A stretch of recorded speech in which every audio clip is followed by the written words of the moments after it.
بسم الله الرحمن الرحيم تبارك الذي بيده الملك وهو على كل شيء قدير الذي خلق الموت والحياة ليبلوكم أيكم أحسن عملا وهو العزيز الغفور الذي خلق 7 سماوات. அஸ்ஸலாமு அலைக்கும் வரஹ்மத்துல்லாஹி வபரகாத்துஹு. கண்ணியத்திற்குரிய எல்லாம் வல்ல அல்லாஹுவின் நல்லடியார்களே, அல்லாஹுவின் அருள் பொங்கும் புனிதம் நிறைந்த ரமதான் மாதத்தில் மரணமும் மறுமையும் என்கிற தலைப்பினை தேர்வு செய்து மரணம் நமக்கு கற்றுத்தருகிற பல்வேறு பாடங்களையும் மரண நேரத்தில் கடைபிடிக்க வேண்டிய ஒழுங்குகளையும் மரணத்திற்கு பிறகான மன்னரை வாழ்க்கை குறித்த செய்திகளையும் பார்த்துவிட்டு நேற்றைய தினம் இறுதியாக மறுமை வாழ்வு என்பது மனிதர்களின் உள்ளம் இயல்பாகவே தேடுகிற ஒன்று என்பதையும் மரணத்திற்கு பிறகு மனிதன் மீண்டும் உயிர் கொடுத்து எழுப்பப்படுவதென்பது ஆச்சரியமான விஷயமல்ல, அது நிகழ்வதற்கான வாய்ப்புகள் சாத்தியக்கூறுகள் ஏராளம் இருக்கிறது என்பதையும் அதற்குரிய சான்றுகளையும் நேற்றைய நாம் பார்த்திருக்கிறோம்.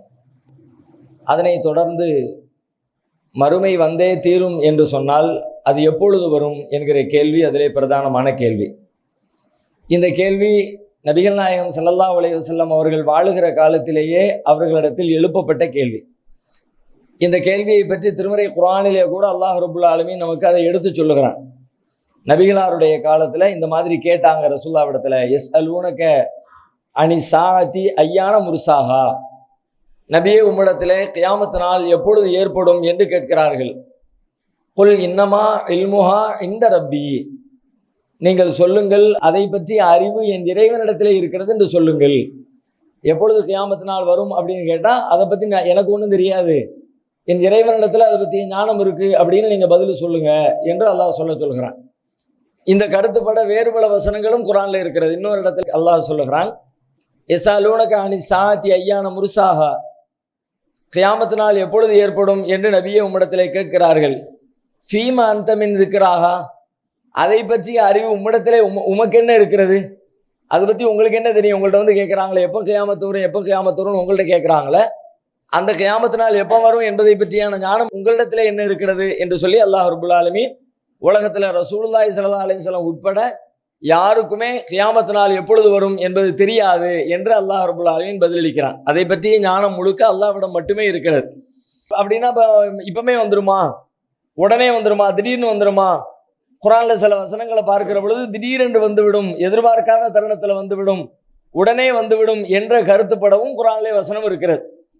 ஒமா அம்ரு சாதி இல்லா கலம்ஹில் பசரி அவுஹுவா அக்ரபு, கியாமத் நாளுடைய காரியம் என்பது கண் சிமிட்டுகிற நேரமோ அல்லது அதை விட குறைவான நேரத்திலேயோ நடந்து முடிந்துவிடும்.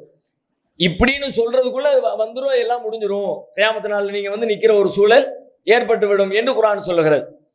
நபி ஸல்லல்லாஹு அலைஹி வஸல்லம் அவர்கள் இந்த வசனத்திற்கு விளக்கமாக வேறு சில செய்திகளை சொல்லும்போது சொன்னார்கள், கியாமத் நாள் எந்த அளவிற்கு திடீரென்று நிகழும், எதிர்பாராத விதத்திலே வந்து நிகழும் அப்படின்னு கேட்டால் அந்த எதிர்பார்ப்பே மனிதர்களிடத்துல இல்லாமல் இயல்பாக வாழ்ந்துக்கிட்டு இருப்பாங்க. ஆனால் அது எப்படி வரும் அப்படின்னு கேட்டால், இயல்பாக 2 பேர் துணி வியாபாரம் செய்யக்கூடியவர்கள் துணியை எடுத்து விரித்து அந்த வியாபாரத்தை பேசுவாங்க. வியாபாரம் பேசி முடிந்து அந்த துணியை மடிப்பதற்குள்ளாக, துணியை பேசுகிற பொழுது காலம் எல்லாமே இயல்பாக இருக்குது. ஒரு வியாபாரம் நடக்குது அப்படின்னா உலகம் இயல்பாக சாதாரணமாக இருக்குது அப்படின்னு தானே அர்த்தம். அது மாதிரி ரொம்ப சாதாரணமாக இயல்பாக இருக்கிற ஒரு தருணத்தில் எல்லாருமே பிஸ்னஸ் பண்ணுவாங்க, கொடுக்கல் வாங்கல ஈடுபடுவாங்க, எல்லா காரியங்களையும் ரொம்ப சாதாரணமாக சர்வசாதாரணமாக எப்போதும் போல வழக்கம் போல செஞ்சுக்கிட்டே இருப்பாங்க. இன்றைக்கி நம்ம எப்படி செய்கிறோம், தினசரி வியாபாரம் பார்க்குறோம், தொழில்துறையில் ஈடுபடுறோம், கடை வீதிகளுக்கு போகிறோம், இந்த மாதிரி ஒன்றையும் செய்கிறது மாதிரி அந்த மாதிரியான இயல்பாக ஒரு காரியத்தை அவங்க செய்வாங்க. அப்படி வியாபாரத்தில் துணியை விரிப்பாங்க, விரித்த துணியை மடிக்கிறதுக்குள்ளாக கியாமத் நாள் வந்துவிடும். நம்ம மடிக்கிறதுக்கும் விரிக்கிறதுக்கும் இடையில எவ்வளவு நேரம் வந்துடும், அந்த அளவுக்கு கூட அவன் எதிர்பார்த்திருக்க மாட்டான், கியாமத் நாள் வந்துடும் அப்படிங்கிறாங்க. அதே ஹதீஸ்ல இன்னொரு ஸல்லல்லாஹு அலைஹி வஸல்லம் அவங்க சொல்றாங்க, ஒட்டகத்திலிருந்து பால் கறக்கப்படும், ஒட்டகத்தில் கறக்கப்படுகிற பாலை அருந்துவதற்குள்ளாக, பாலை கறந்து முடிச்சாச்சு, குடிக்கிறது மட்டும்தான் பாக்கி இருக்குது, அருந்துவதற்குள்ளாக கியாமத்து நாள் வந்துவிடும் அப்படிங்கிறாங்க. அதே மாதிரி அதன் தொடர்ச்சியில இன்னும் சொல்றாங்க, ஒரு மனிதர் உணவை தயாரிச்சு உணவுக்கு முன்னாடி உட்கார்ந்து உணவுல கை வச்சு அந்த உணவை எடுத்து வாயில கொண்டு வைக்க போவாரு. கையில எடுத்த உணவை சாப்பிடுவதற்குள்ளாக கியாமத்து நாள் வந்துவிடும். எவ்வளவு சீக்கிரம் வரும், எப்படி ஒரு கண் இமைக்கிற நேரத்தில் நினைச்சே பார்க்க முடியாது, டக்குன்னு உலகம் அழிஞ்சு போயிடும் அப்படின்னு சொல்லிட்டு அல்லாஹ்வுடைய தூதர் நமக்கு சொல்லி காட்டுறாங்க. அப்ப எப்ப வேண்டுமானாலும் கியாமத்து நாள் வரலாம் என்கிற வகையில இந்த செய்திகள் இருக்கிறது. சரி, எப்பொழுது வேண்டுமானாலும் வரலாம் என்றால் இப்பொழுது வருமா, இன்றைக்கு வந்து விடுமா, இந்த வாரத்தில் வந்துருமா, நாளைக்கு வந்துருமா, இப்ப நாம உட்கார்ந்துகிட்டு இருக்கிறோம் இந்த பேச்சு முடிவதற்குள்ளாக வந்துருமா அப்படின்னு கேட்டா அப்படி வரவே வராது. அப்படி வருவதற்கான வாய்ப்பு இல்லவே இல்லை. ஏன் இல்லை? அந்த வசனங்கள் எல்லாம் திடீரென்று வரும் என்று சொன்னாலும், ஆனால் அது வருவதற்கு முன்னாடி இன்னென்ன நிகழ்வுகள் எல்லாம் அரங்கேறும், உலகத்தில் இப்படிப்பட்ட காரியங்கள்லாம் நடக்கும், அதுவெல்லாம் நடக்கிற வரைக்கும் கியாமத்து நாள் வராது. அப்படின்னா இந்த வசனங்களை எப்படி புரிஞ்சுக்கிறது? வேற ஒண்ணுமே இல்லை. கியாமத்து சம்பந்தமா சொல்லப்படுற செய்திகளை 3 காலகட்டங்களாக பிரித்து மார்க்கம் நமக்கு கற்றுத் தருகிறது. ஒரு காலகட்டம் என்ன அப்படின்னு கேட்டா இறுதி காலகட்டம். உலகம் அழிய போகிறது என்பதை கட்டியம் கூறுகிற நிகழ்வுகள், காரியங்கள் அரங்கேறுகிற ஒரு காலகட்டம், அது இறுதி காலகட்டம். இறுதி நாள் என்று சொல்ல முடியாது, இறுதி காலகட்டம். அது ஒரு நீண்ட லாங் பீரியட் எடுத்துக்கும். அது எவ்வளவு நாள் எடுத்துக்கும்னு தெரியாது, ஆனால் ஒரு லாங் டைம் இருக்கிறது. அந்த காலகட்டத்தில் நபி ஸல்லல்லாஹு அலைஹி வஸல்லம் சொன்ன எல்லா காரியங்களும் ஒன்றன் பின் ஒன்றாக நடந்து கொண்டே இருக்கிறோம். கியாமத்து நாள் வரப்போகிறது என்பதை சொல்லுகிற வகையில பல்வேறு காரியங்கள் நடந்துகிட்டே இருக்கும். அது அந்த காலகட்டம் முழுவதும் நடைபெறும். அதற்கு அடுத்ததாக இரண்டாவதாக ஒரு காலம் வரும், அது அழிக்கப்படுகிற நாள். கியாமத்துக்கு முந்தி அழிக்கப்படுகிற உலகம் அழிவு நாள், கடைசி நாள் அப்படின்னு சொல்லலாம். அது கடைசி காலகட்டம். கடைசி காலகட்டம் முடிஞ்சதுக்கு பிறகு கடைசி நாள் வருகிறது. அந்த நாளில் அது அழிக்கப்படும். அழிக்கப்படுகிற பொழுது மலமலன்னு என்னெல்லாம் நடக்கும், எப்படியெல்லாம் அழியும், பூமி எப்படி அழியும், சந்திரன் எப்படி அழியும், சூரியன் எப்படி அழியும், கடல்கள் எப்படி அழியும், இது எல்லாமே அழியும்ல. அழிஞ்சு ஒண்ணுமில்லாம எல்லாம் செதறி மண்ணாக துகளாக ஒண்ணுமில்லாத மாறி போகுமே, அப்படியான நிகழ்வுகள் அரங்கேறுகிற கடைசி நாள் இது ஒரு நாள்ல நடைபெறும். நமது தாருஸ்ஸலாம் வாழ்வியல் பயிற்சி மையத்தில் இஸ்லாத்தை கற்க வருவோருக்கு உணவு, தங்குமிடம், ஹத்னா, அபிடவிட் மற்றும் பெயர் மாற்றம் உள்ளிட்ட அனைத்தையும் செய்து கொடுக்க நபர் ஒருவருக்கு ரூபாய் 15,000 செலவாகிறது. இறையருளால் அதற்குரிய வாய்ப்பும் வசதியும் பெற்றவர்கள் ஒருவருக்கோ இருவருக்கோ தம்மால் இயன்றவருக்கு பொறுப்பேற்று இப்பணியில் தம்மையும் இணைத்துக் கொள்ளுமாறு அன்போடு கேட்டுக்கொள்கிறோம். இம்மையின் மூலம் மறுமையை வெல்லும் மகத்தான பணிகள் தொடர உங்கள் துஆக்களை கேட்கிறோம். சிந்தனை, செயல், பொருளாதாரம் உள்ளிட்ட அனைத்து வித ஒத்துழைப்பையும் உங்களிடம் எதிர்பார்க்கிறோம். உங்களுடைய ஜகாத் மற்றும் நன்கொடைகளை கீழ்கண்ட வங்கிக் கணக்கில் அனுப்பவும். அதற்கு பிறகு மூன்றாவது கட்டம் என்பது அழிக்கப்பட்ட அனைவரும் கியாமத் நாளிலே எழுப்பப்படுகிற நாள். கியாமத் நாளே எந்திரிச்சு நிக்கிறது. கியாமத் அப்படிங்கிற சொல்லுக்கே அதான் அர்த்தம், நிக்கிறதுன்னு அர்த்தம். தொழுகையில் நம்ம சொல்லுவோம்ல, கியாமில் நிக்கிறோம், ருக்குவுல போறோம், சஜ்தா, கியாம்ல நிக்கிறதுன்னு அர்த்தம். அவை எல்லாரும் மஹ்ஷர்ல எழுந்து நின்றுவோம். அந்த மாதிரி நிற்கக்கூடிய நாள்னு சொல்லிட்டு இது மூன்றாக இருக்கிறது. அப்ப திடீரென்று வரும் என்றால் எப்பொழுது திடீர்னு வரும்னா இறுதி காலகட்டத்தில் திடீர்னு வராது. இறுதி காலகட்டம் எல்லாம் முடிஞ்சு அழிவதற்குரிய அந்த கேப் இருக்கும் பார்த்தீங்களா, அந்த கேப்ல திடீர்னு வரும். இறுதி காலகட்டத்தில் எல்லாம் நடந்து முடிகிற வரைக்கும் பெண்டிங் இருக்குது. என்னென்னலாம் நடக்கணும்னு சொன்னாங்களோ, எதுவெல்லாம் வரும்னு சொன்னாங்களோ, என்ன அத்தாட்சிகள் எல்லாம் நடைபெறும்னு சொன்னாங்களோ, அந்த முன்னறிவிப்புகள் எல்லாம் நடந்து முடிகிற காலம் வரைக்கும் கியாமத்தில் வராது. அதுவெல்லாம் முடிஞ்சதுக்கு பிறகு அடுத்த காலகட்டம் ஆரம்பிக்கும்ல, அழிவு நாள் குறித்த காலகட்டம். அந்த காலகட்டத்தில் மனிதர்கள் இயல்பா வாழ்ந்துகிட்டே இருப்பாங்க. எப்பவுமே தெரியாது, திடீர்னு கண்ணு சிமிட்ட நேரத்துக்குள்ள உலகம் அழிஞ்சு முடிஞ்சிடலாம் என்று சொல்லி நாம அந்த மூன்றாக அதை பிரித்து விளங்கி கொண்டால் எந்த முரண்பாடுகளும் இல்லை அப்படிங்கிறத விளங்கிக்கலாம். சரி, இப்போ கியாமத்து நாள் வரும், மறுமை நாள் எப்படி அப்படின்னு சொன்னா, மறுமை நாளுக்கு முன்னாடி உலகம் அழிய வேண்டியது இருக்கிறது. தனி மனிதர்களுடைய மரணத்தினால் மறுமை ஏற்பட்டு விடாது. ஒட்டுமொத்தமாக அல்லாஹ் படைத்த அத்தனை படைப்புகளும் அழியணும். அல்லாஹ்வுடைய எல்லா படைப்புகளும் அழிஞ்சிரும். வயபுகா வஜ்ஹு ரப்பிக துல் ஜலாலி வல் இக்ராம் குல்லு மன் அலைஹா ஃபான், எல்லாம் அழிந்து போகும். வயபுகா வஜ்ஹு ரப்பிக துல் ஜலாலி வல் இக்ராம், கண்ணியமும் மகத்துவம் நிறைந்த இறைவனுடைய திருமுகத்தை தவிர மற்ற எல்லாம் அழிந்து போகும்னு சொல்றாங்க. அது மாதிரி எல்லாம் அழிஞ்சதுக்கு பிறகுதான் மறுமை நாள் வரப்போகிறது. அப்படி எல்லாம் அழிவதற்கு முன்பாக என்னென்ன நடக்கும், எப்பொழுது அழியும், அதற்கான முன்னறிவிப்புகள் என்ன நடைபெறும் என்று நபிகளார் சொன்னார்கள் என்கிற செய்திகளை தெரிந்து கொண்டால் அதிலேயே நமக்கு நிறைய பாடங்களும் படிப்பினைகளும் இருக்கிறது. நிறைய முன்னறிவிப்புகள் நபிகளார் செய்யறாங்க. இந்த முன்னறிவிப்புகளை பொதுவாகவே நம்முடைய சமுதாயம் எப்படி பார்க்குது அப்படின்னு கேட்டா, பெரும்பாலும் எல்லாரும் எப்படி பார்க்குறாங்க? அது ஒரு இன்ஃபர்மேஷனாக பார்க்குறாங்க, அது ஒரு தகவல். கியாமத் நாள் வரப்போகுது அப்படிங்கிறத சொல்லக்கூடிய சில தகவல்கள். இது நடந்துருச்சா, அது நடந்துருச்சா, ஈசா நபி வந்துட்டாங்களா, தஜ்ஜால் வந்துட்டானா, யஜூஜ் மஜூஜ் வந்துட்டாங்களா, சூரியன் மேற்கில் உதிச்சிருச்சா, கிழக்கில் உதிக்க வேண்டிய சூரியன் மேற்கில் உதிச்சிருச்சா, சரி அப்போ இது எல்லாமே கியாமத் நாள் வரப்போகுதுன்னு சொல்லிட்டு வருவதை சொல்லக்கூடிய வெறும் தகவல்களாக பெரும்பாலான முஸ்லிம்கள் பார்க்கிறார்கள். இன்னும் சில பேர் கூடுதலா அதுல என்ன பார்க்கிறாங்க அப்படின்னா, தகவல் மட்டுமல்ல, அது நபிகள் நாயகம் ஸல்லல்லாஹு அலைஹி வஸல்லம் அவர்கள் அல்லாஹ்வுடைய தூதர் என்பதை உறுதிப்படுத்துகிற ஆதாரங்களாக பார்க்கிறார்கள். உறுதிப்படுத்துகிற ஆதாரம் என்ன? நபி ஸல்லல்லாஹு அலைஹி வஸல்லம் அவங்க இன்னையிலிருந்து ஒரு 1400 வருஷத்துக்கு முன்னாடி வாழ்ந்தாங்க. அவ்வளவு காலத்துக்கு முன்னாடி வாழ்ந்தவங்க அவங்க காலத்துக்கு பிறகு ஒரு நீண்ட நெடிய காலத்துல என்னென்னலாம் வரும், என்னென்னலாம் நடக்கும்னு சொன்னாங்க. அது எல்லாம் சொல்லி வச்ச மாதிரி அப்படியே நடக்குது. அப்ப நடக்கும் பொழுது அவங்க ஒரு சாதாரண மனிதராக இருந்தால், அல்லாஹ்வுடைய தூதராக இல்லாம இருந்தா அவங்க சொன்ன மாதிரி நடக்குமா? அப்படி யாராலே உலகத்துல சொல்ல முடியுமா? உலகத்துல வாழ்கிற எந்த மனுஷனா இருந்தாலும் சரிதான், எவ்வளவு பெரிய அறிவாளியா இருந்தாலும் சரிதான், அவனுடைய காலத்தை தாண்டி எல்லாம் சிந்திக்க முடியாது. அதிகபட்சமா ஒரு 50 வருஷத்தை தாண்டி சிந்திக்கலாம், ஒரு 100 ஆண்டுகள் தாண்டி சிந்திக்கலாம். இன்னையிலிருந்து ஒரு 100 வருஷத்துக்கு பிறகு இப்படி ஆகலாம், அப்படி ஆகலாம், உலகம் இப்படி டெவலப் ஆகலாம். அதுவும் எப்படி சொல்லலாம்? உலகம் போகிற போக்க வச்சுக்கிட்டு நம்ம இப்படி இருக்கிறோம், இது இப்படியே போய்கிட்டே இருந்துச்சுன்னா இன்னும் 10 வருஷத்துல இப்படி ஆயிரும், இன்னொரு 20 வருஷத்துல இப்படி ஆயிரும். இப்ப ஆன்லைன் பிசினஸ் வியாபாரம் நடந்துகிட்டே இருக்கிறது.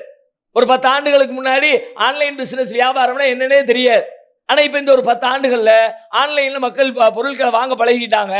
எந்த தெருவில் பார்த்தாலும் டெய்லி காலையில இருந்து சாயங்காலம் வரைக்கும் 2 பேர் 3 பேர் பெரிய மூட்டையோட 2 வீலர்ல வந்து இறங்கி பொருட்களை கொண்டு போய் கொடுத்து வாங்கிட்டு இருக்கிறாங்க.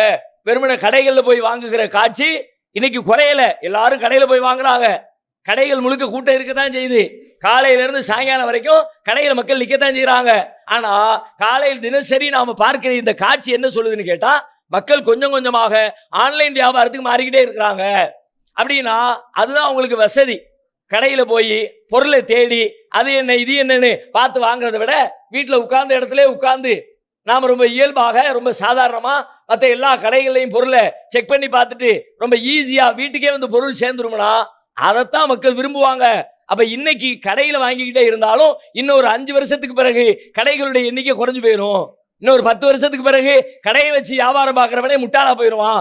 எங்க பார்த்தாலும் எங்கேயாவது ஒரு குடோனை பிடிச்சி சாமான ஸ்டாக் பண்ணி வச்சுட்டு ஆன்லைன்ல விளம்பரத்தை போட்டு டிஜிட்டல் முறையில் மக்கள் வியாபாரம் செய்யக்கூடியவங்கள மாறி போயிடுவாங்கன்னு இன்னைக்கு சொல்லலாம். எதை வச்சு சொல்றோம்? தீர்க்க தரிசனமா சொல்லல. இன்னைக்கு இருக்கிற நிலையை வச்சு பார்க்கும் பொழுது இது இப்படியே கண்டினியூ ஆகலாம். லாஸ்ட் ஒரு 5 இயர்ஸ்ல இப்படி ஆயிருக்குது, அப்ப இன்னொரு 5 வருஷத்துல இப்படி ஆகும், இன்னொரு 10 வருஷத்துல அப்படி ஆகும் அப்படின்னு எந்த ஒரு மனுஷனும் தான் வாழுகிற காலத்துல இருந்து கொஞ்ச காலம் அப்படி நீட்டிச்சு போட்டு ஒரு கற்பனை செய்யலாம், ஒரு யூகிச்சு சொல்லலாமே தவிர 100 ஆண்டுகளுக்கு பின்னாடி உலகம் இப்படி இருக்கும், 500 ஆண்டுகளுக்கு பின்னாடி இப்படி இருக்கும், 1000 வருஷத்துக்கு பின்னாடி இப்படி இருக்கும், 2000 வருஷத்துக்கு பின்னாடி இப்படி இருக்கும், உலகத்துல இன்னும் ஆட்சியாளர்கள் வருவாங்க, இதுவெல்லாம் நடக்கும் அப்படின்னு உலகத்துல யாராலையாவது கணிச்சு சொல்ல முடியுமான்னு கேட்டா யாராலையும் இப்படி சொல்ல முடியாது. உங்கள் அஸ்னான் மல்டி ஸ்பெஷாலிட்டி பல் மருத்துவமனை. பல் மற்றும் வாய் சம்பந்தப்பட்ட அனைத்து விதமான நோய்களுக்கும் எங்களிடம் சிறப்பு சிகிச்சை அளிக்கப்படும். அஸ்னான் மல்டி ஸ்பெஷாலிட்டி பல் மருத்துவமனை, கலெக்டர் அலுவலகம் அருகில், நாகர்கோவில். உலகத்துல இது மாதிரி சொன்ன ஆட்கள் யாருமே கிடையாது. அப்ப நபி ஸல்லல்லாஹு அலைஹி வஸல்லம் விதிவிலக்கா சொல்றாங்க. என்னவெல்லாம் சொல்றாங்க? அவர்கள் வாழுகிற காலத்திலேயே மௌத்துக்கு முன்னாடி என்ன நடக்கும்னு சொல்றாங்க, சொல்றது நடக்குது. நான் வாழ்ந்துட்டு போன சில வருடங்களுக்குள்ளாக என்ன நடக்கும்னு சொல்றாங்க, நடக்குது. ஒரு 100-200 ஆண்டுகளுக்கு இடையில என்ன நடக்கும்ங்கிறாங்க, நடக்குது. 500 வருஷத்துல நடக்க வேண்டியது நடக்குது, 1000 வருஷத்துல நடக்க வேண்டியது நடக்குது, 1400 வருஷத்துல இன்னைக்கு என்ன நடக்கும்னு சொன்னாங்க, அது நடக்குது. அப்ப இன்னும் நடக்க வேண்டியதுன்னு சில சொன்னாங்க, அதுவும் நடக்கும். அப்ப 2000 வருஷம் ஆனாலும் 3000 வருஷம் ஆனாலும் அவங்க சொன்ன மாதிரியே நடக்குது அப்படின்னு சொன்னா அவங்க சாதாரண மனிதர் இல்லை. யார் இந்த உலகத்தை படைச்சானோ, யார் இந்த காரியங்களை எல்லாம் உண்டாக்குனானோ, யார் இந்த உலகத்துக்கு விதியை ஏற்படுத்தி கொடுத்தானோ அந்த இறைவனிடமிருந்து பெற்றுத்தான் இந்த செய்திகள் நபிகள் நாயகம் சொல்றாங்களே தவிர சாதாரண மனிதர் என்று சொல்லப்படுவது பொய். இறை வஹி செய்தியின் வழியாகத்தான் நபி ஸல்லல்லாஹு அலைஹி வஸல்லம் அவர்கள் இந்த போதனைகளை நமக்கு வழங்கி இருக்கிறாங்க. அப்படின்னா முகமது நபி அவர்கள் அல்லாஹ்வுடைய தூதர் தான். ஒவ்வொரு விஷயங்கள் அரங்கேறுகிற பொழுது நம்ம அப்படியெல்லாம் பெருமிதம் அடைகிறோம். குர்ஆன்ல சொல்லப்பட்ட ஒரு செய்தியை நவீன அறிவியல் கண்டுபிடிப்பு உண்மைப்படுத்திருச்சுன்னு வச்சுக்குவோம். உதாரணமா அல்லாஹ் குர்ஆன்ல சொல்றான், யார் அல்லாஹ் மறுத்தாங்களோ நாளை மறுமையில் அவங்கள நரகத்துல தூக்கி போடுவோம், பத்தல்நாகும் ஜுலூதன் கைரஹாலி எதூக்குல் அதாப், வேதனையை சுவைப்பதற்காக அவர்களுக்கு நாம் தோள்களை மாற்றிக்கொண்டே இருப்போம். வேதனையை அடையணும் அப்படின்னா புதுசா தோலை மாத்தினாலே போதும், ஆழ மாத்த தேவையில்லை. தோலை மாத்தினா தான் வேதனையை உணர முடியும் அப்படின்னு குர்ஆன் சொல்கிறது.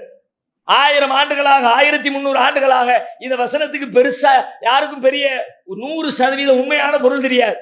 அல்லாஹ் ஏதோ ஒரு தண்டிக்கிறான், ஏதோ ஒரு மெத்தேடுல தண்டிக்கிறான், உறுப்புகளை மாத்துறதுக்கு பதிலா தோலை மாத்தி தண்டிக்கிறான். அப்படித்தான் எல்லா அறிஞர்களும் இதுவரைக்கும் உலகத்துல நம்பினாங்க. அல்லாஹ் சொன்னா கரெக்டா இருக்கும், அல்லாஹ் உண்மையை தான் சொல்லுவான், அல்லாஹ் மாத்தி பேச மாட்டான், அதனால சரிதான் அப்படின்னு நம்பிக்கை கொண்டாங்க. ஆனா நாம வாழுகிற நவீன காலம் என்ன சொல்லுது? இன்றைய அறிவியல் விஞ்ஞான டெக்னாலஜி எல்லாம் டெவலப் ஆனதுக்கு பிறகு, அறிவியல் ஆராய்ச்சிகள் எல்லாம் முன்னேறியதற்கு பிறகு, வேதனையை உணர்வதற்கான நரம்புகள் செல்கள் எல்லாமே இந்த தோலுக்குள்ள இருக்குது அப்படின்றத கண்டுபிடிச்ச உடனே நமக்கு என்ன தோணுது?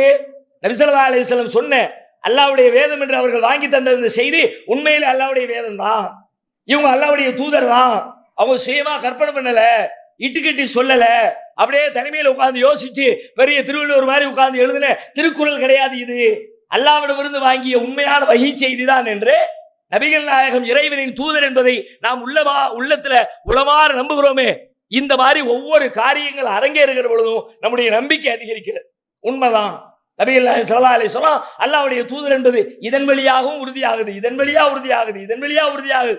ஒவ்வொரு காரியமும் முன்னறிவிப்பும் நடக்க நடக்க நடக்க அல்லாஹ்வுடைய தூதர் என்பது உறுதியாகிறது என்று முஸ்லிம்கள் நம்புகிறார்கள். பெரும்பாலும் இந்த 2 கேட்டகரி தான்.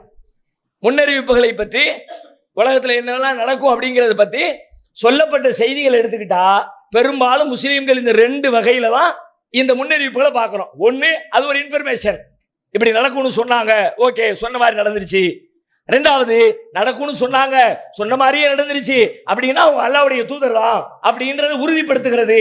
நாம சரியான ரூட்ல தான் இருக்கிறோம், நாம தப்பான பாதையில போயிடல என்று சொல்லி தாங்கள் செல்லுகிற பாதை சரி என்பதை உறுதிப்படுத்துகிற வகையில இந்த 2 கேட்டகரிக்குள்ள பெரும்பாலான முஸ்லிம்கள் இருக்கிறோம். ஆனா உண்மையில வெறுமனே இந்த 2க்காக எங்க ஆள் கரெக்டா சொல்லிட்டாரு அப்படின்னு பெருமைக்கிறதுக்காக தான் முன்னறிவிப்புகள் சொல்லப்பட்டுச்சா, அல்லது வெறும் இன்ஃபர்மேஷனாகத்தான், வெறும் தகவலாகத்தான், இப்படி எப்படிலாம் வரும்பா அப்படின்னு தெரிஞ்சுக்கிறதுக்காக சொல்லப்பட்ட வெறும் தகவலுக்காகத்தான் முன்னறிவிப்பு வழங்கப்பட்டுச்சான்னு கேட்டா இந்த 2க்கு மட்டும் இல்ல, இதை தாண்டி பல்வேறு பயன்பாடுகள் அதற்குள்ளே இருக்கிறது. முன்னறிவிப்புகள் என்ன என்பதை தெரிந்து கொள்கிற நாம், அந்த முன்னறிவிப்புகளை புரிந்து கொள்வதற்கு முயற்சி எடுக்கிற, முக்கியத்துவம் கொடுக்கிற நாம், அந்த முன்னறிவிப்புகள் ஏன் சொல்லப்படுகிறது என்கிற செய்தியை, தகவலை, அதனுடைய நோக்கத்தை புரிந்து கொள்ளாமலேயே பல நேரங்களில் அதை நாம் தெரிந்து வைத்திருக்கிறோம். அந்த முன்னறிவிப்புகள் ஏன் அப்படின்னு கேட்டா வெறுமனே தகவலுக்கும் பெருமை அடிக்கிறதுக்கு மட்டும் இல்ல, அதை தாண்டி நாம் வாழுகிற காலத்துல எப்படி வாழணும், எப்படி எதை செய்யணும், எதை செய்யக்கூடாது அப்படிங்கிற கைடன்ஸ், வழிகாட்டுதல்கள் வழங்குவது முன்னறிவிப்புடைய முக்கியமான நோக்கம். முன்னறிவிப்புகள் அல்லாஹ்வுடைய தூதர் என்பதை மெய்ப்பிக்கத்தான் செய்யும், அது இல்லைன்னு சொல்லல, அந்த காரணத்தை நம்ம மறுக்கல, அந்த காரணமும் உண்டு. ஆனா அதே நேரத்தில் அது மட்டுமே காரணம் அல்ல, அதை தாண்டி இந்த நேரத்தில் இப்படி நடக்கும்னு சொன்னா அந்த நேரத்தில் நீ என்ன செய்யணும், நீ எப்படி இருக்கணும், நீ எந்த பக்கம் நிக்கணும். அரசியலை பத்தி பேசுறாங்க, உலக வெற்றியை பேசுறாங்க, பொருளாதாரத்தை பேசுறாங்க, மனித ஆசைகளை பேசுறாங்க, குடும்ப விவகாரத்தை பேசுறாங்க, பாலியல் ஒழுங்குகளை பேசுறாங்க. இப்படி எல்லாம் உலகத்துல எப்படி எப்படி எல்லாம் உலகம் மாறிக்கிட்டே போகும் அப்படிங்கிற சூழலாக சொல்றாங்கன்னா அந்த நேரத்தில் நீ என்ன செய்யணும், நீ என்ன செய்யணும், நீ என்ன செய்யணும் அப்படிங்கிற வழிகாட்டுதலை நமக்கு தர்றதுக்கு தான் முன்னறிவிப்புகள் சொல்லப்படுகிறதே தவிர வெறுமனே எங்க ஆளு பெரியாளியா, நாங்க கரெக்ட் தாயா, நாங்க சொன்ன மாதிரி எல்லாமே நடந்துகிட்டு இருக்குது அப்படின்னு வெறுமனே வெச்சு கோஷம் போடுவதற்கோ காலரை தூக்கிவிட்டு மகிழ்ச்சி அடைவதற்காக மட்டுமே சொல்லப்பட்டது அல்ல முன்னறிவிப்புகள். அது மட்டும் இல்ல, இந்த முன்னறிவிப்புகள் இருக்கிற இன்னொரு மிக முக்கியமான பிளஸ் பாயிண்ட் என்னன்னு கேட்டா, நீங்க உங்களுடைய துன்பமான நேரத்தில் துன்பத்திலிருந்து உங்களை காத்துக் கொள்வதற்காக, ஒரு பெரிய கவலைக்குள்ள சிக்கி இருக்கும் பொழுது அந்த கவலையிலிருந்து உங்களை மீட்டெடுப்பதற்காக, அதுவெல்லாம் இந்த முன்னறிவிப்புகள் செய்கிற வேலைகளில் ஒன்று. அல்லாஹ்வுடைய தூதருடைய முன்னறிவிப்புகளை நீங்க பாருங்க, எல்லாம் இந்த பாடத்தை நடத்தும். பரக்கத் நிகாப் மேட்ரிமோனி. இஸ்லாமிய பெருமக்களே, பிள்ளைகளுக்கு வரன் தேடுபவரா நீங்கள்? தமிழகம் முழுவதும் உள்ள வரன்களை வீட்டில் இருந்து கொண்டே எளிமையாக தேடி பெறலாம். புரோக்கர்கள் இல்லாமல் முதல் மனம், மறுமணம் என அனைத்திற்கும் வரன்கள் பார்க்கலாம். படிப்பு, வருமானம், வயது, மாவட்டம் என உங்கள் விருப்பத்திற்கேற்ப வரன்களை எளிமையாக தேடும் வசதிகள் உள்ளது. உடனே உங்கள் பிளே ஸ்டோரில் நமது அப்ளிகேஷனை பதிவிறக்கம் செய்து கொள்ளுங்கள். மேலும் விவரங்கள் மற்றும் சந்தேகங்களுக்கு 8667312781 என்ற எண்ணிற்கு அழைக்கவும். ஒரு தந்தை தன்னுடைய மகனை ஒரு புதுசாக ஒரு காரை கொடுத்து முதல்ல மெட்ராஸுக்கு அனுப்புகிறாருன்னு வச்சுக்கோ. இங்கேருந்து அப்போ அனுப்பும்போது அந்த தந்தை நிறைய செய்திகளை சொல்லி அனுப்புகிறார். இங்கேருந்து நீ வண்டியை புறப்பட்டு கொஞ்சம் தூரம் போனவுடனே ஒரு 1/2 மணி நேரம் 3/4 மணி நேரத்தில் பெரம்பலூர் வரும். அதை தாண்டி கொஞ்சம் தூரத்தில் விழுப்புரம் வரும், அடுத்து திண்டிவனம் வரும், செங்கல்பட்டு வரும், தாம்பரம் வரும். அப்படி வினிய இடத்துக்கு போயிரு. இங்கேருந்து விழுப்புரம் தாண்டின உடனே அங்கிட்ட ஒரு வலது பக்கத்தில் ஒரு பெட்ரோல் பம்பு ஒன்று வரும். அதுக்கப்புறம் அங்கேருந்து ஒரு 200 கிலோமீட்டர் தள்ளி போச்சுன்னா அங்கிட்ட ஒரு பெரிய மளிகை கடை, பெட்டி கடை ஒன்று வரும். இப்போ இந்த தேர்தல் நேரமாக வர இருக்குது. தேர்தல் நேரத்தில் பறக்கும் படையெல்லாம் ரொம்ப செக்கிங்லாம் பண்ணிக்கிட்டு இருக்கிறாங்க. இப்படியெல்லாம் தகவலை சொல்லி பையனை மெட்ராஸுக்கு அனுப்புகிறாருன்னு வச்சுக்குவோம். இப்போ அனுப்பப்படுகிற இந்த மகனுக்கு ஒரு தந்தை சொல்லுகிற தகவல்கள் வெறும் தகவல்களா, அவனுக்கான வழிகாட்டுதலா? நல்ல யோசிச்சு பார்த்தா பல வழிகாட்டுதலை தன்னுடைய மகன் கரெக்டாக இந்த பயணத்தை ஃபுல்ஃபில் பண்ணணும், சரியான இடத்துல சரியான நேரத்தில் போய் சேரணும், அவன் ரூட்டு மாறிடக்கூடாது, தேவைப்படுகிற உதவிகள் அவனுக்கு வேணும், வழியில் சில சிக்கல்கள் அதை சமாளிக்கணும், அந்த பிரச்சனைகளுக்கான தீர்வுகள் அவன் கண்டடையணும். எல்லா விஷயத்தையும் அந்த போதனைக்குள்ள, அந்த செய்திக்குள்ள அந்த தந்தையை தன்னுடைய மகனுக்கு சொல்லி கொடுக்குறாருன்னு அர்த்தம். போய்கிட்டே இருக்கிறான். 1 மணி நேரத்தில் பெரம்பலூர் வந்துடும், அங்கேருந்து ஒரு 1.5 மணி நேரத்தில் விழுப்புரம் வந்துடும்னா அப்படின்னு சொன்னார். ஆனால் பெரம்பலூரை தாண்டி 3 மணி நேரம் ஆயிடுச்சு. விழுப்புரம்னு ஒன்று வரவே இல்லை. பார்த்தா வண்டி கள்ளக்குறிச்சின்னு காட்டுது, அல்லது சேலம்னு காட்டுது, திருவண்ணாமலைன்னு காட்டுது, வேற இடத்தையும் ஒன்று காட்டுன்னு வச்சுக்குவோம். அப்போ ஆக நம்ம ரூட்டு மாறி வந்துட்டோம், திரும்ப உடனே ரூட்டை சரி பண்ணி மீண்டும் வேற ரூட்டில் நம்முடைய பயணத்தை தொடரணும் அப்படிங்கிறத புரிந்து கொள்வதற்கு அந்த தந்தையுடைய அறிவுரை அவருக்கு பயன்படுகிறது. அது மட்டும் இல்லை, அங்கிருந்து போகிற வழியில் 10 கிலோமீட்டர் ஒரு பெட்ரோல் பம்பு வரும்னு சொல்லி சொன்னார். பெட்ரோல் பம்பு வரும் அப்படின்னு உடனே அப்படின்னா அதுக்கு என்ன அர்த்தம்? பெட்ரோல் பம்பில் பெட்ரோல் ஃபில் பண்ணிக்க. அதுக்கு பிறகு அடுத்து ஒரு 300 கிலோமீட்டருக்கு பெட்ரோல் பம்பிலே இருக்காது. பெட்ரோல் இல்லாமல் வழியில் நின்றுச்சுன்னா காரை தள்ளிட்டு போக முடியாது. பெட்ரோல் கொண்டு வந்து ஊற்றிட்டு வச்சுட்டு போகிறது பெரிய சிரமமாக போயிடும். அப்போ அந்த பம்பை பார்க்குற நேரத்திலேயே தேவைப்படுகிற ஃபியூலை நீ எடுத்துக்க, பெட்ரோலை நீ ஊற்றிக்க அப்படிங்கிற செய்தியை தன்னுடைய மகனுக்கு அவர் அறிவுரையாக சொல்கிறான்னு அர்த்தம். ஒரு பெட்டி கடை வருது அப்படின்னு சொன்னது வெறுமனே பெட்டி கடைலாம் இருக்கும்பா அப்படின்னு நீ பார்த்துக்கிட்டே போ அப்படின்னு ஒரு இல்லாத ஒரு பெட்டி கடையை நம்ம பையன் பெட்டி கடையை பார்த்ததே இல்லை. அதனால பட்டிக்காட்டா யானை பார்த்த மாதிரி நம்ம பிள்ளை மெட்ராஸுக்கு போகும்போது அது பட்டி கடையை பார்த்துக்கிட்டு அதுக்காக வேண்டி சொன்னதில்லை. அங்கேருந்து அடுத்து ஒரு 200 கிலோமீட்டருக்கு எந்த கடையும் இருக்காது. தண்ணி வேணும்னா தண்ணி அங்கேயே வாங்கிக்க, ஏதாவது ஸ்நாக்ஸ் வேணும்னா ஸ்நாக்ஸ் அங்கேயே வாங்கிக்க அப்படின்னு பையனுக்கு மறைமுகமாக பல தகவல்கள் அவர் சொல்கிறார். இங்கேருந்து நீ சாமான் எடுத்துகிட்டு போகிற, தேர்தல் நேரத்தில் ஸ்குவாடு செக் பண்ணிக்கிட்டு இருக்கிறான், நீ என்னத்தையோ ஃப்ரெண்டுக்கு கொடுக்க போகிறேன்னு சொல்லிட்டு மூட்டை முடிச்செல்லாம் அள்ளிக்கிட்டு துணிமணியெல்லாம் எடுத்துக்கிட்டு அல்லது பணக்கட்டையெல்லாம் எடுத்துக்கிட்டு நீ போனன்னு வச்சுக்க, வழியில் எல்லாத்தையும் பிடிக்கிட்டு விட்டுருவான். திரும்ப அவன்கிட்ட வாங்குறது பெரிய கஷ்டமாக போயிடும். இந்த நேரத்தில் அப்படியெல்லாம் முட்டாள்தனமாக எந்த வேலையும் செஞ்சிடாத. அவர் சொல்லுகிற செய்தி வெறுமனே இன்ஃபர்மேஷன் என்று பார்த்தால், தகவல் என்று பார்த்தால் தகவல் தான். அல்லது போகிற வழியில நம்ம அப்பா பயங்கர கில்லாடிலாம், இந்த ரோட்ல எத்தனை தடவை போயிருப்பாருன்னு தெரியலையே, 50 வருஷமா போய் போய் போய் அந்த மனுஷனுக்கு இந்த ரோடு அப்படி அத்துப்படி ஆயிடுச்ச அப்படின்னு பெருமை அடிக்கிறதுக்கா?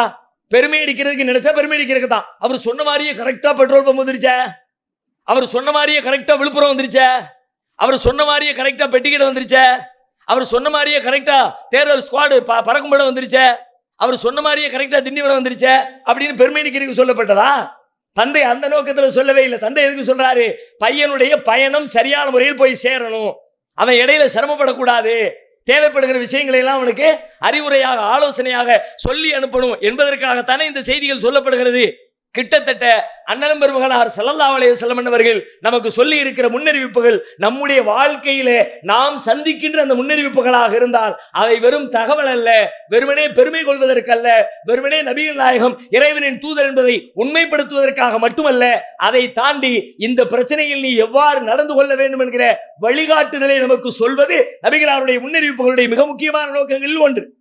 ஆனாலும் பெரும்பாலும் நம்மவர்கள் யாருமே இந்த முன்னறிவிப்புகளாக வழிகாட்டுதல்களாக நம்முடைய வாழ்க்கைக்கு தேவையான திட்டங்களை வகுப்பதற்கான வழிமுறைகளாக பார்க்கிறதே இல்லை.